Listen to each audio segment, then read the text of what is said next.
Hello friends, welcome back. First and foremost, I want to say I'm sorry that this video is not like the usual ones I've put out where I'm in front of the camera, painted to scale and polished. I apologize. But I just have to come out here and just cover this news thing real quick about Daisy Ridley coming out here and speaking out about the new Jedi Order bloody movie, TV show, whatever it's going to be at this point. And you can pause it if you'd like, but basically she says that, political themes are woven into Star Wars and all that good stuff, corporation, individual versus corporation. Now, I'll speak on that in a little bit, but what I want to say before anything is no crap. Star Wars has been political. I have yet to see anything where anyone is denying that Star Wars is political or has ever been political. And if I'm missing something, please direct me to it. But what is this well that they keep pumping? Oh, Star Wars has always been political. Like, you're on some sort of, you're dunking on someone as if you're shutting someone up. Like, yeah, no crap, there's going to be political theme. It's Star Wars. Everything big and major is political. The thing that gets me and the thing that I don't understand about this whole political thing about Star Wars is it's always the same thing, though. The little guy, the common man, as one of these comments says, and I'll get to that, the common man versus a tyrannical regime, Empire versus Rebels. You rinse and repeat the same story on the biggest screens. Lately, if I'm missing something outside of the Clone Wars, there is yet to be anything political that doesn't take place or is not involved with the story of a big space Nazi regime. You have right here, and I loaded up the picture, you have right here in Solo, where Han meets Chewie, where Chewie's being held captive as a slave to basically be an executioner for the Empire. Okay, but they had the chance to show that's already in their lore that during the time of the Empire, they enslaved the Wookiees on Kashyyyk. The clones all turned on Kashyyyk, and the Empire enslaved the Wookiees. Why are we not telling a story about that? Why is there no story about the Wookiees being liberated? Han liberated a ton of Wookiees. Why are those stories not the ones that are being told? It's like you want to sit here and say, oh, whoop-de-doo, it's going to have political themes, space Nazis, this and that. What are you showing? I'm going to go off on a tangent real quick, more so than I already am, but there is a story, I don't know if it's canon, fan fiction, legends, whatever.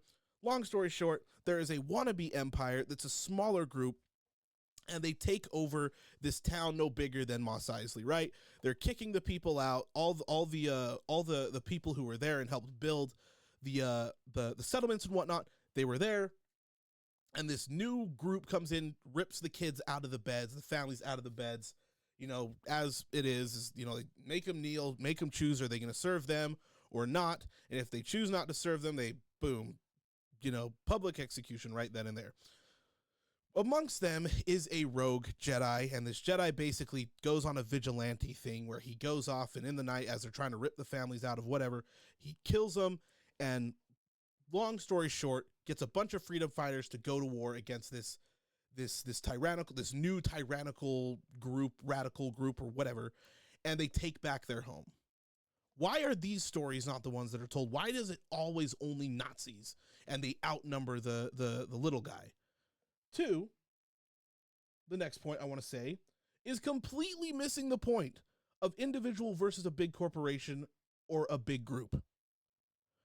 When has Star Wars ever been one individual versus the whole group? And do not tell me Luke Skywalker in The Last Jedi. Stop it. That whole scene where he's projecting himself, I don't want to hear it. The thing that perplexes me is that Daisy is neck and neck, shoulder to shoulder with all these execs, all these people. Skywalker Ranch has access to George Lucas, all this stuff, and still does not understand the premise of Star Wars. It was never an individual. It was the common man, the little guy, the group, the small group who was being oppressed by this big regime, fighting back against them and winning. How do you not understand it? You were part of 3 of those movies. Now, what's really sad to me is, I really like Daisy Ridley as an actor. I was a fan of Rey for so long because I had such faith in the potential, had such faith in the show, in the movie, or whatever it's going to be. Because jumping 15 years in the past, you could try to get rid and forget about the sequels. You never will be able to, but creating something new. And what's just so sad to me is that completely missing the mark here. And two, what's really, really, really, really, really ironic to me is that it's a big corporation like Disney, who's the wealthiest entertainment enterprise in the world, yet is still only paying their staff members in their parks, which is one of their biggest revenue streams, minimum wage. But anyway, the next thing to me, and the last thing I'm going to sit here and cover and yap about, is quite simply, when has a movie or show or whatever ever done well when the team comes out and tries to either gas it up like this or come out and defend what they did? When? Please tell me when. Opposed to when a show has done well, the show just lets the team, directors, writers, actors, whatever they are, just lets the show be what it is and lets their art speak for itself. When has that ever been a thing? Why are these people piping off when, again, this show isn't even written yet? You've gone through 4 writers. Your stuff has now been pulled from a release date or a roadmap. You have nothing to show for it, yet you're sitting here gassing it up. Just let the plot be the plot.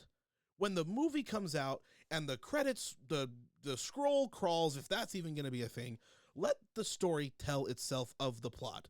Don't sit here and say political themes are woven into Star Wars. It's like you're trying to say, it's always been in Star Wars, so be ready for this. Exhibit A, B, C, D, E, F, G, H, I, J, K, L, M, N, O, P, Q, R, S, T, U, V, W, X, Y, and Z. This individual right here, if you don't remember her, this is Amanda Stenberg, the Acolyte. That's all I got to say. Coming out and attacking the fans and saying, oh, we did something great, this and that, blah, blah, blah, blah, blah. The Acolyte was not well. It was not good. It did not perform well. It did not do well. It's not good.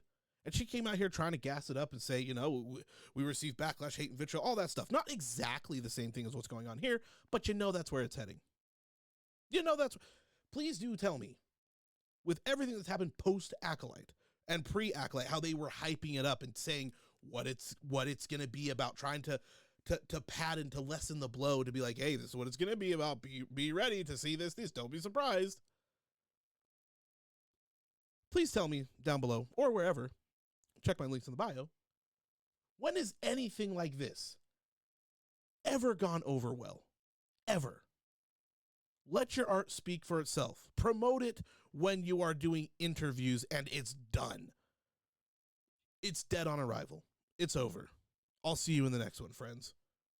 After all, what do I know? Just a guy on the internet in a Mandalorian helmet. Until we meet again, friends.